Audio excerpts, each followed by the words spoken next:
Hi everyone, good morning. आज हम class number 5 है जो हमारा सामाजिक विज्ञान का है, जिसमें हमारा चैप्टर है राजनीतिक शास्त्र। चलिए बिना देर के हुए अपने प्रश्न में चलते हैं। हमारा प्रश्न क्या है?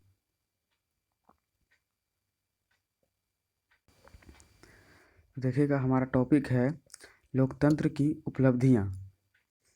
देखिए, हमारा पहला प्रश्न है, इनमें से कौन सा तत्व लोकतंत्र की स्थापना में बाधक है? ऑप्शन है पूंजी, नेता, अशिक्षा, चुनाव। सही आंसर है सी, यानी कि अशिक्षा।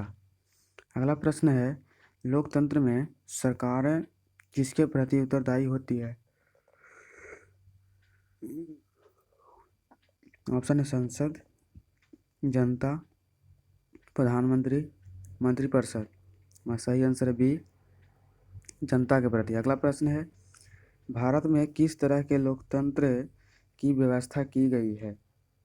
प्रत्यक्ष, अप्रत्यक्ष, प्रत्यक्ष एवं अप्रत्यक्ष दोनों, कोई नहीं। तो सही आंसर है बी, अप्रत्यक्ष। अगला प्रश्न है, विश्व में कौन सी शासन व्यवस्था को सबसे अच्छा माना जाता है?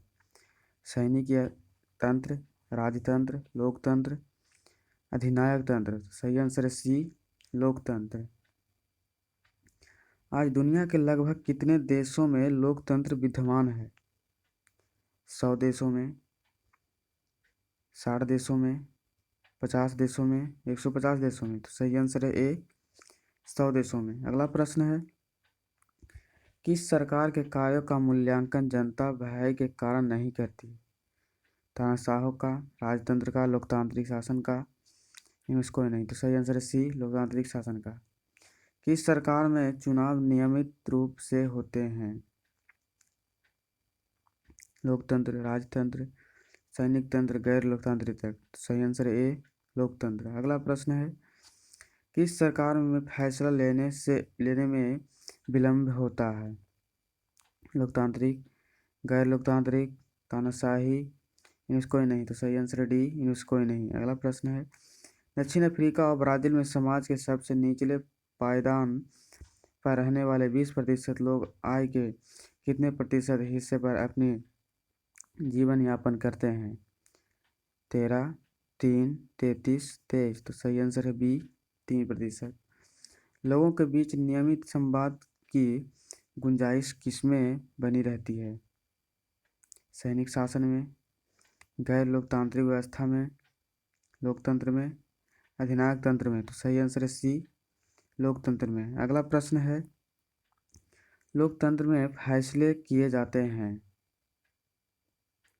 व्यक्ति विशेष के द्वारा, प्रधानमंत्री द्वारा, सामूहिक समिति द्वारा, राजनीतिक पार्टी द्वारा। तो सही आंसर है सी, सामूहिक समिति द्वारा। अगला प्रश्न है, किसके फैसलों में व्यक्तिगत पूर्वाग्रहों की अधिकता रहती है?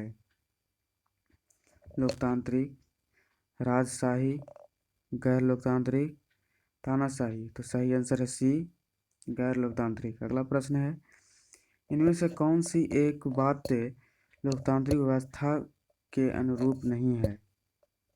कानून के समानता, स्वतंत्रता एवं निष्पक्ष चुनाव, उत्तरदायी शासन व्यवस्था, बहुसंख्यकों का शासननामा। डी, सही आंसर है डी, बहुसंख्यकों का शासननामा। अगला प्रश्न, निम्नलिखित में कौन सा गुण लोकतंत्र से मिल नहीं खाता है? बहुसंख्यकों का शासन, विविधताओं में सामंजस्य की क्षमता, समानता का पोषक, व्यक्ति की गरिमा वृद्धि में सहायक। सही आंसर है बहुसंख्यकों का शासन। अगला प्रश्न है, लोकतंत्र क्या है? एक नैतिक दल, राजनीतिक व्यवस्था, एक सामाजिक मूल्य, एक सांस्कृतिक कार्यक्रम। सही आंसर है बी, एक राजनीतिक व्यवस्था। अगला प्रश्न है, निम्न में से कौन सा कारक लोकतांत्रिक शासन व्यवस्थाओं के अनुरूपी है? विविधता में सामंजस्य, उत्तरदायी शासन व्यवस्था, लोगों का शासन, इनमें सभी। सही आंसर है डी, इनमें सभी। अगला प्रश्न है, निम्नलिखित किस देश में लोकतंत्र की स्थापना अभी तक नहीं हो सकी है?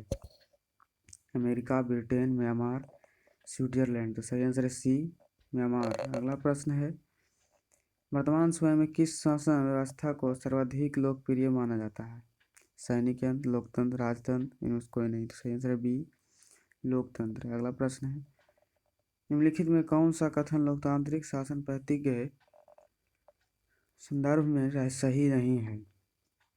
तीव्र आर्थिक विकास दर, राजनीतिक जागरूकता, विविधताओं में सामंजस्य, लोकतंत्र में विश्वास। तो सही आंसर है ये तीव्र आर्थिक विकास दर। अगला प्रश्न है, निम्नलिखित कथनों में लोकतंत्र के मूल्यांकन के लिहाज से कौन सा कारक लोकतांत्रिक व्यवस्थाओं के अनुरूप नहीं है? कानून के समक्ष समानता, बहुसंख्यकों की तानाशाही, व्यक्ति की गरिमा, स्वतंत्र एवं निष्पक्ष चुनाव। तो सही आंसर है बी, बहुसंख्यकों की तानाशाही। अगला प्रश्न है, निम्नलिखित में कौन सा कारक लोकतंत्र की उपलब्धियों के मार्ग में बाधक है? ऑप्शन है निर्वाचन आयोग, संविधान, आर्थिक असमानता, इनमें से कोई नहीं। तो सही आंसर है सी, आर्थिक समानता। अगला प्रश्न है, निम्नलिखित में कौन सा कारक लोकतंत्र की उपलब्धियों की प्राप्ति के लिए आवश्यक है? गरीबी, सामाजिक विषमता, अशिक्षा, आर्थिक समृद्धि एवं विकास। तो सही आंसर है डी, आर्थिक समृद्धि एवं विकास। अगला प्रश्न है, लोकतंत्र में चुनावों में भाग लेने और अपने प्रतिनिधियों को चुनने का अधिकार किसे है? निर्वाचन आयोग को, आपराधिक छवि वाले लोगों को, जनता को, धनढ्य वर्ग के। सही आंसर है सी, जनता को। अगला प्रश्न है, निम्नलिखित कारकों में लोकतंत्र की उपलब्धियों के मूल्यांकन की सही कसौटी एवं आधार क्या है? जमा पूंजी, उत्तरदायी शासन व्यवस्था, विविधता का मूल्य, समय और धन अपव्यय। सही आंसर है बी, उत्तरदायी शासन व्यवस्था। अगला प्रश्न है, लोकतंत्र के मूल्यांकन के लिहाज से इनमें से कोई एक चीज लोकतांत्रिक व्यवस्थाओं के अनुरूप नहीं है? स्वतंत्र और निष्पक्ष चुनाव, कानून के समक्ष समानता, बहुसंख्यकों का शासन, व्यक्ति की गरिमा। तो सही आंसर है सी, बहुसंख्यकों का शासन। तो थैंक यू दोस्तों, आज के लिए इतना ही। हम फिर आपसे मिलते हैं अगले वीडियो में। और हमारा वीडियो को जब भी देखें, जब पूरा देखें, ताकि आपको कैसा लगे ये महसूस हो सके। और अगर अच्छा लगे तो लाइक एंड शेयर ज़रूर कर दें। Thank you.